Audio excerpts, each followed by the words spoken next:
L'inserteur M-LOK est composé de deux éléments, la pince et le corps.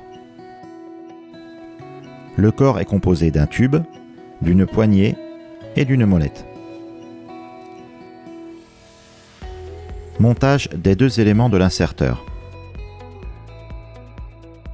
Aligner les traits repères du corps et de la molette. Mettre la pince dans le corps de l'inserteur en alignant les traits repères de la molette et de la pince.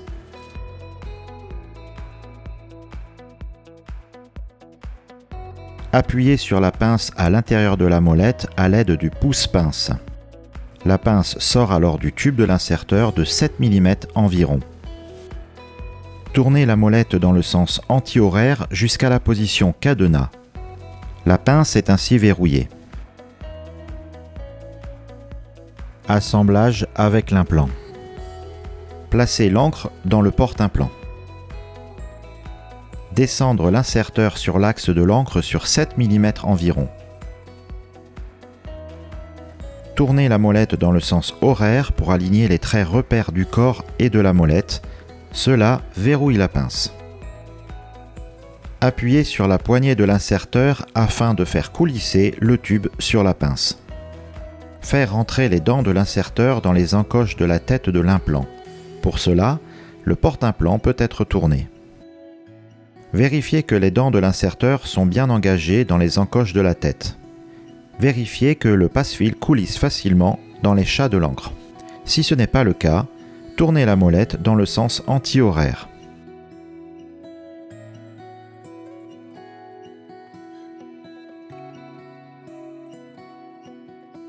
Chargement des sutures. Les sutures sont chargées dans l'encre à l'aide du passe-fil. Le pouce-pince peut aider à la manipulation.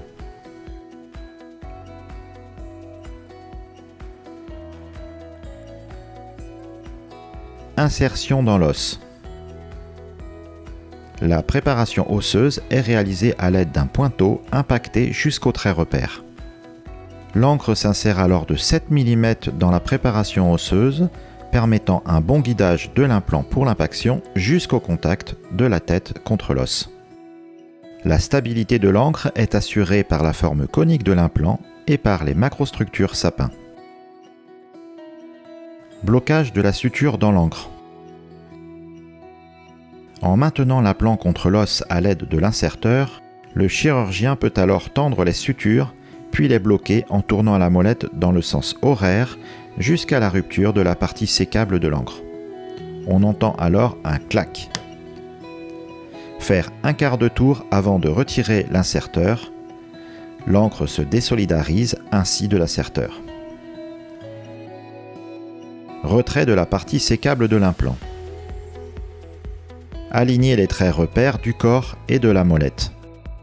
Appuyez sur la pince à l'intérieur de la molette à l'aide du pouce-pince. La pince et l'axe cassé de l'implant sortent ainsi du tube de l'inserteur.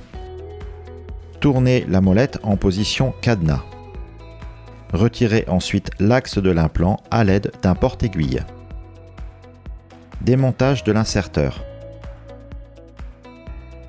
Pendant le transport, le nettoyage et la stérilisation, il est important que les deux éléments de l'inserteur soient démontés. Positionnez l'inserteur, la molette vers le bas. Alignez les traits repères du corps et de la molette. La pince glisse alors du corps.